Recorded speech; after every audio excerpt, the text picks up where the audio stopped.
राधे राधे दोस्तों, नमस्कार। दोस्तों, आज मैं गीता सार का तीसरा अध्याय शेयर करने जा रही हूँ। तो इस अध्याय में पहले अर्जुन ने क्या पूछा श्री कृष्ण से और श्री कृष्ण ने क्या कहा अर्जुन से, और इस जो तीसरे अध्याय में कर्म योग के बारे में बताया है कि कर्म कैसे करें, कैसे करने चाहिए, कैसे होने चाहिए। उससे पहले अर्जुन ने क्या कहा, ये मन बड़ा चंचल है।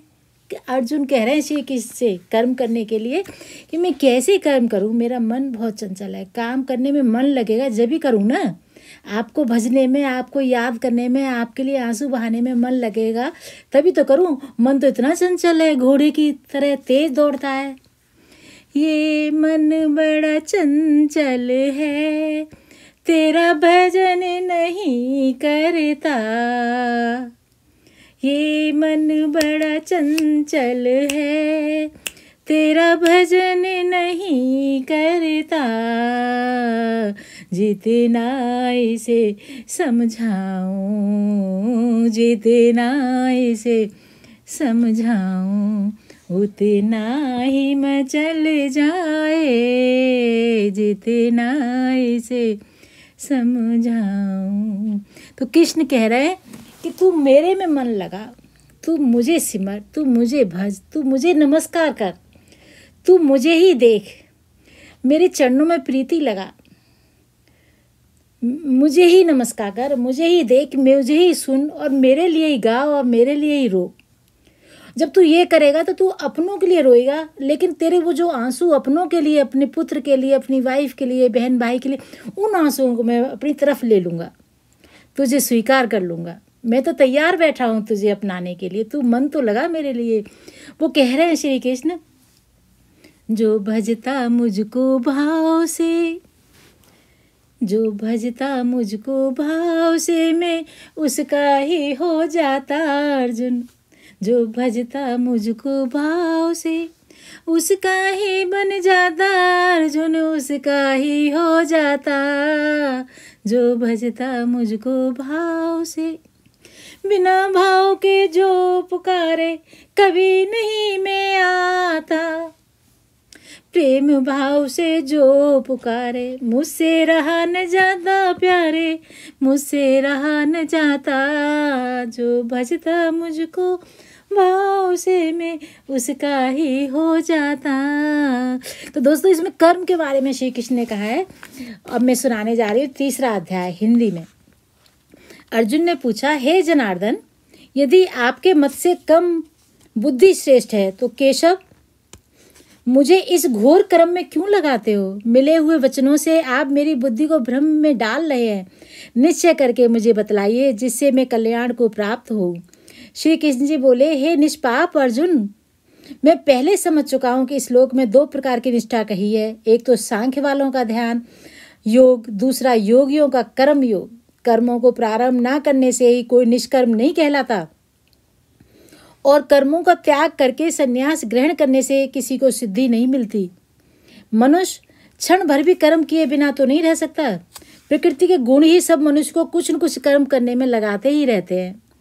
जो अज्ञानी कर्मेंद्रियों को रोककर आत्मचिंतन करने के बहाने विषयों की चिंता करता है, वह पाखंडी मिथ्याचारी कहलाता है। हे अर्जुन, जो इंद्रियों को मन से दमन करे और विषयों में प्रवृत्त न होने देकर उनसे कार्य लेता है, वह कर्मयोग का अभ्यास करता है और श्रेष्ठ कहलाता है।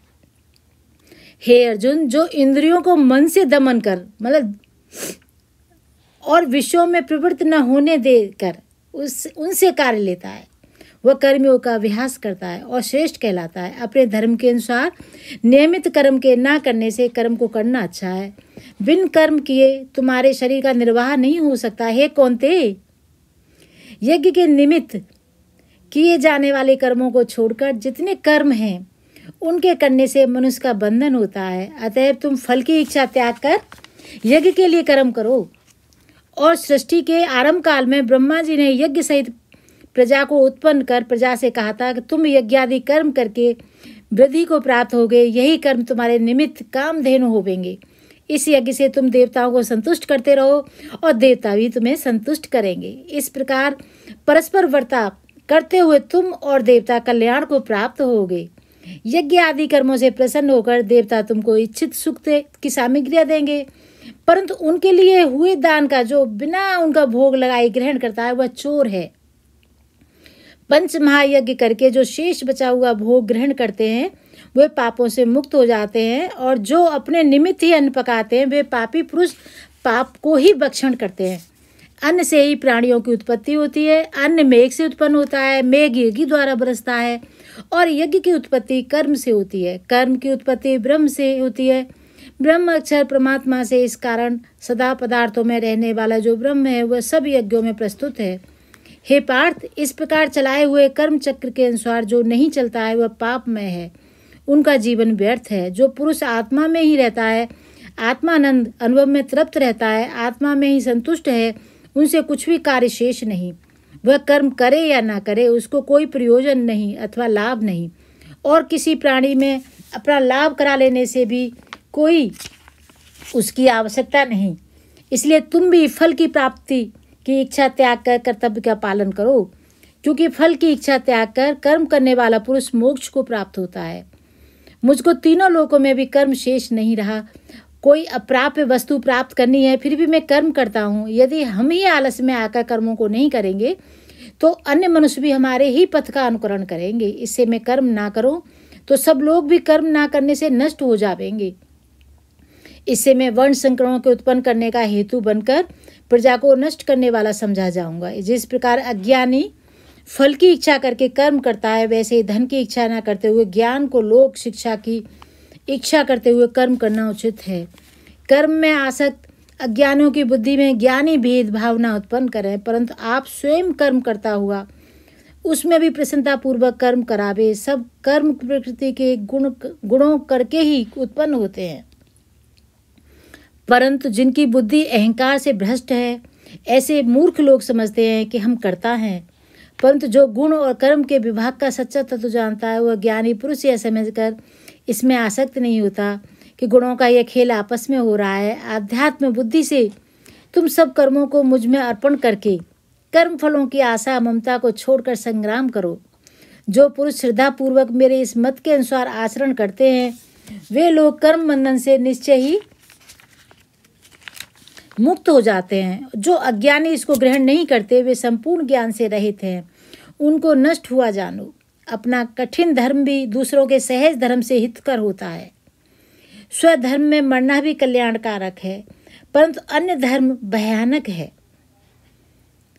कृष्ण कह रहे हैं कि अपने धर्म में ही जियो, अपने धर्म की ही पूजा करो, दूसरे धर्म की आलोचना नहीं करो। लेकिन अपना धर्म अगर कठिन है तो भी हमारे लाभदायक है, दूसरे का सरल भी हमारे लिए हानिकारक है। पुरुष को पाप करने की इच्छा ना होते हुए भी उसे कौन बलात्कार पाप के मार्ग में प्रवृत्त कराता है। कृष्ण जी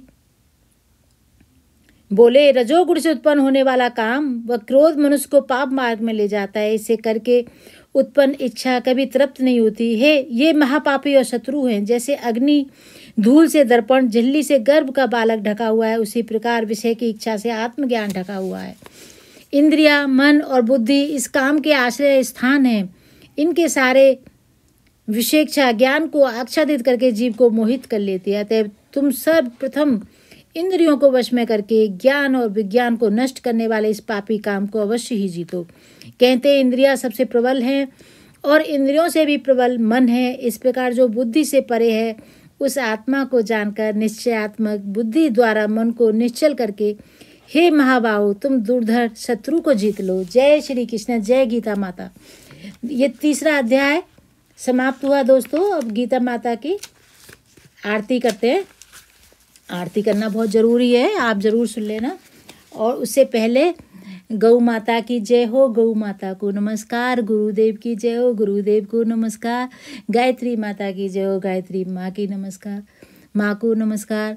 और गंगा मैया की जय हो, गंगा मैया को नमस्कार।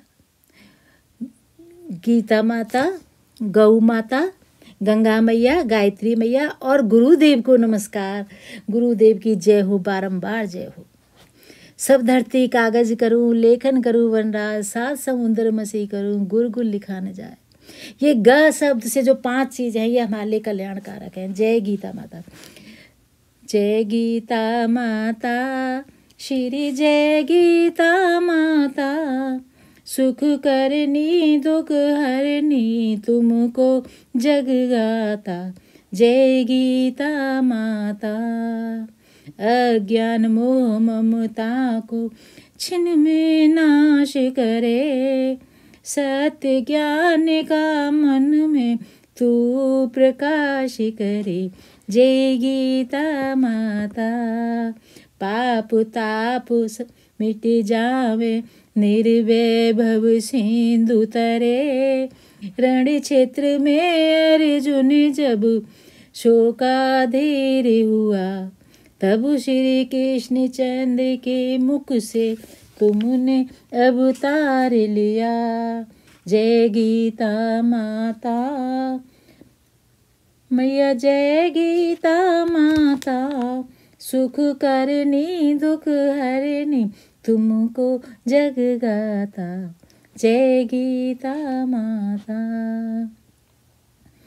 ओम जय श्री कृष्ण हरे प्रभु, जय श्री कृष्ण हरे। भक्तन के दुख टारे, फल में दूर करे। ओम जय श्री कृष्ण हरे। परमानंद मुरारी, मोहन गिरिवर धारी। जय रस रास बिहारी, जय गिरधारी।